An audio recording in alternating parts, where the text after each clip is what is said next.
such a baby when it comes to the water.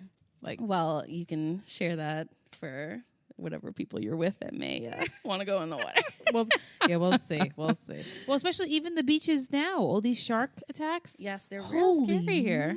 Did you see the one that was posted today of somebody who was in, I think it was North Myrtle Beach, and they were on the 15th floor of the hotel, and they were taking pictures of the water, and there was like the sharks were right next to people. People didn't even fucking know it. Mm-hmm. That's what about the little girl that got like her leg chopped off? And, that it freaks me out. Like sharks are my number one biggest fear. Nope, good. What about these islands? They have sharks? I'm sure they do, but not like in like shallow water. The scary part is like they're like above the knee, like, and they're just like chilling, like they're onto us. Yes, we did swim at the dolphins. I saw in St. that, Kitts, which was we have done in Dominican Republic. Me and Ed, when we were on our we got married in Dominican Republic, so I think it was probably like a day or two. And you survived. Our wedding. We survived, but it's been on my list to do it again, and especially with the kids. So we were super. That's awesome. I mean, and I don't know if you saw, like, I'm sure you saw the pictures or whatever. But Logan, we are in a beautiful island of San Martin. Can you stand with us and smile for a picture? And he looked like, oh yeah, I saw. He was like death, like his teeth were being pulled from his fucking mouth. He goes out onto the island and he finds a quote unquote wild dog, and he's fucking grinning, smiling from ear to ear. He's in the water with a dolphin, smiling like the dolphin shitting fucking bricks of gold. A fucking monkey jumps on his head. He's happy as a pig and shit. Like, what the fuck? Do we have to have animals? Like, when we need you to smile, do we need to just have animals nearby? I guess so. He can't just do a nice happy with the family. What the actual fuck? He needs accessories to be happy in a picture. Oh, gosh. So, yes, that was our lovely vacation. All right. Well, I have a WTF moment that I have been holding in the vault. Okay. For a few weeks now. I'm excited about it. What the fuck did you just What the do? fuck did I just see? What the fuck did you just say to me? All right, Diane, what do you have for us? What made you say what the fuck? I mean, this is like a major for me. A major? Okay. WTF. Hit me like, with it. What the actual What the fuck? And I don't know how to go into like this story. Should I tell you like the punchline and then tell you how we led up to it, or how we led up to it? Because yeah. So, all right, let's just lead up to it. There's so many different ways I could tell this story. How do I approach this? So, we decided to have dinner at the pool before we went to the pool one night. Okay. And we were going to meet a few people there. My parents were going to come over for dinner. We had our friends Diane and Rob over. And because I always feel like if we go to the pool and then we say we're going to have what dinner. What up, Diana? I know she listens. Sorry. Go ahead. Yes. And we go to the pool and we say we're going to have dinner, like barbecue at the house. We always end up getting pizzas because who the fuck wants to leave the pool to go barbecue? Yeah. So I said, you know what? Let's do it the opposite way. Let's barbecue first and then go to the pool. And then we can just relax however long we want, you know, or until the kids start bothering us like, I want to go home. That's usually what it is. They get tired of the pool and it's like in a drop of a dime. Like they'll be like playing with the kids and all of a sudden they're like, I'm done here. Let's go. I'm dying. I need to leave. That's what they did recently at. This is so boring. It was recently at the our pool had a big community thing, and it was like a half hour straight of Liam. I need to go. I'm dying. I'm like, well, chill out. All right, we're leaving soon. Relax. So anyway, so back to the house. So friends came over. We barbecued. We ate. Tim likes to leave the grill on to burn off, grease and just bullshit on the grill. Mm-hmm. But what happens sometimes is the grill is situated so close to the house, like very close to the house, that smoke just like piles up. And then you could see it all on our screened-in porch. Oh, I thought you were going to say you melted the... Oh, sorry. Just kidding. We're getting there. We're getting As you That's would. why I didn't know how to approach the story. You didn't want me to hit the punchline before you got there. Sorry. So as I got we're the finger from Diane. You wait. I am not done with my story. So as you know, we're eating, and I'm seeing all the smoke just fucking pile up into our screened-in porch from the grill.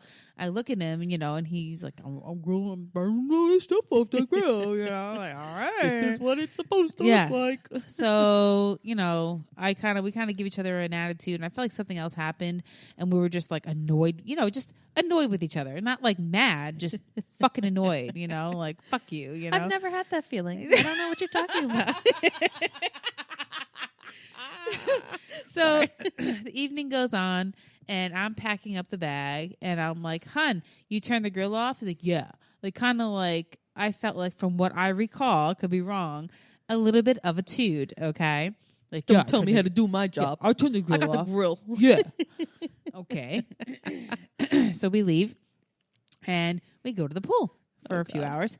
And we come home, and a couple hours later, our friends come back from the pool, and, we have a few people over. Kids go to bed. And thankfully, I love our screened-in porch. It's honestly worth, not that we paid for it. It was, already included in the house, but it's awesome, because I'm such a bug phobe that I don't have to deal with bugs. Right. So I said to my girlfriend, Diana, I'm like, let's go sit out on the porch and have a drink, because the guys were out in the front or doing whatever. Doing manly things. Yes, manly things. And so we go and sit out there, and thankfully she sits near where the grill is. And it was hot out that day, but every once in a while, and I felt it too, you got like this woof of hot air, like really hot air. Mm-hmm. And thankfully she says something. She goes, "God, I feel like it's like so hot out here, And a light bulb goes off in my head. I'm like, ding! That motherfucker didn't shut the grill off! Fucking grill! So I like run out of the porch thing, and sure enough, every fucking burner is on full fucking blast for like hours. I don't know, 5 hours-ish. I know he'll correct me, but whatever, around there, okay? It was 4 hours and 37 minutes, Diane. I turn it off. I get a flashlight, and sure enough, 2 panels of our siding are melted and almost brown.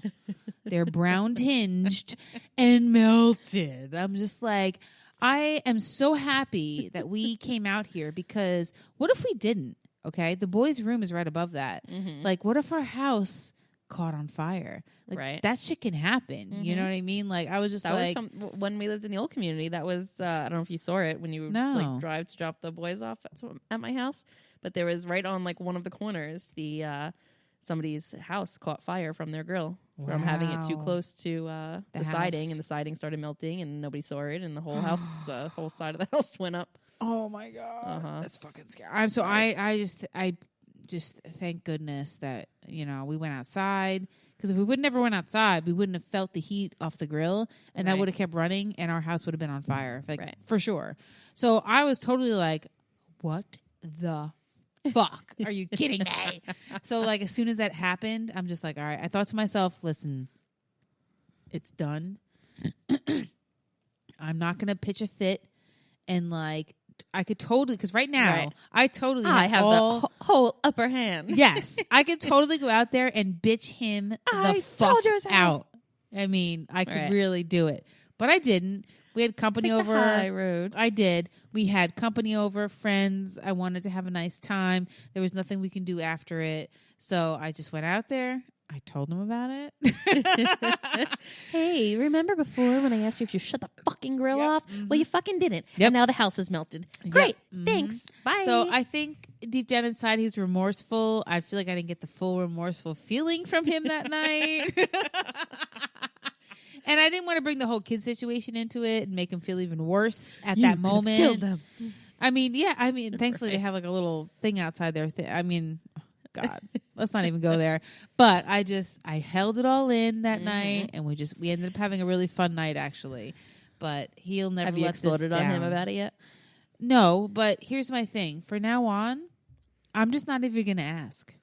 Just go check. That is the lesson learned, people, from this WTF moment. If you need to ask your husband if he turned something off, just go check yourself, okay? You're going to be holding on to that and be like, then one day when he really fucking pisses you off, you're like, I remember the time you almost burnt that fucking house down because you couldn't fucking check the ground. And it's so funny because, and he'll probably say, because I've done this before, I don't know if I left my flat iron on or not. Yeah.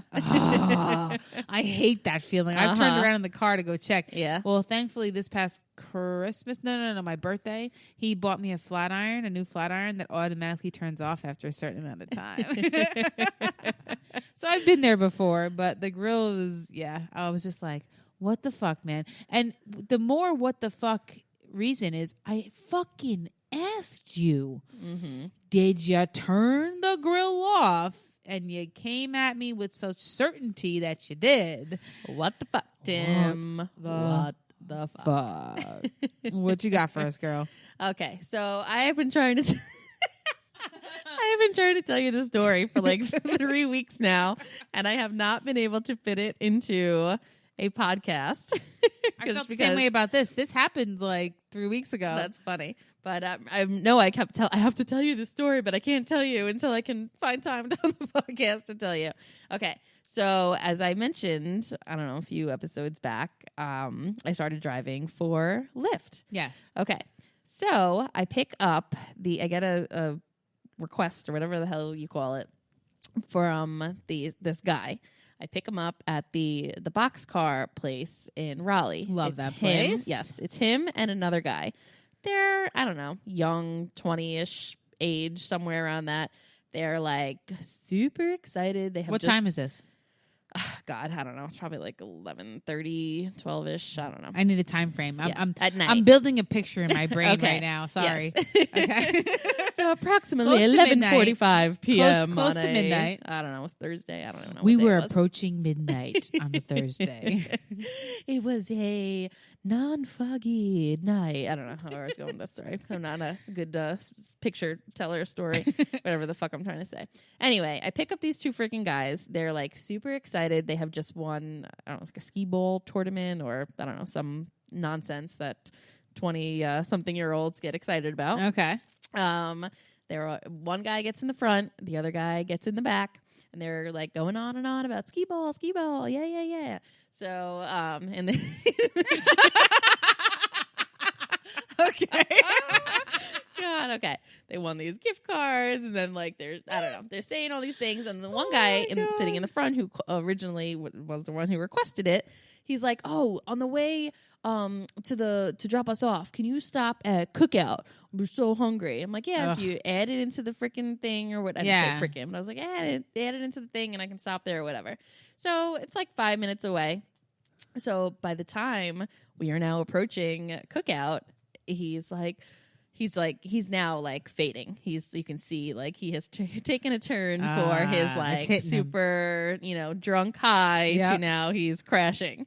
So he's like, just don't stop, just keep going. So I'm like, okay.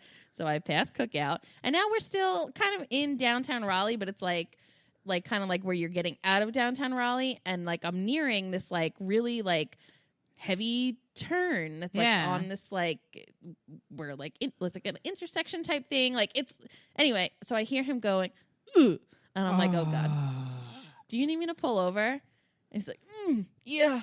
So now I'm like in the worst fucking spot to pull over, but it's either like I'm gonna pull over and possibly get hit, or this guy is just gonna fucking upchuck all over my fucking car. So I pull over to the side of the road, praying that I don't get hit. He opens the door. Throw up, yada yada. And the guy in the back seat is just hysterical laughing. He's just like So now he like sits up, and I hear like thud. And I'm like, okay.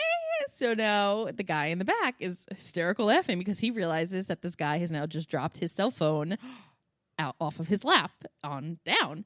So I'm trying not to be a dick and laugh, but it's funny. Wait, he dropped his cell phone in the throw up? So we're getting there. Oh. So the guy's like, fuck, the guy who threw up, he's like, fuck, I just dropped my phone. He's like, bro, let me see your phone so I can use a flashlight to look for my phone. He's like, I'm not giving you my fucking phone so you can drop my fucking phone into your throw up. So now this guy is getting out of the car. Oh, like we're like in the worst possible spot to be stopped because these freaking cars are just like flying around this bend. So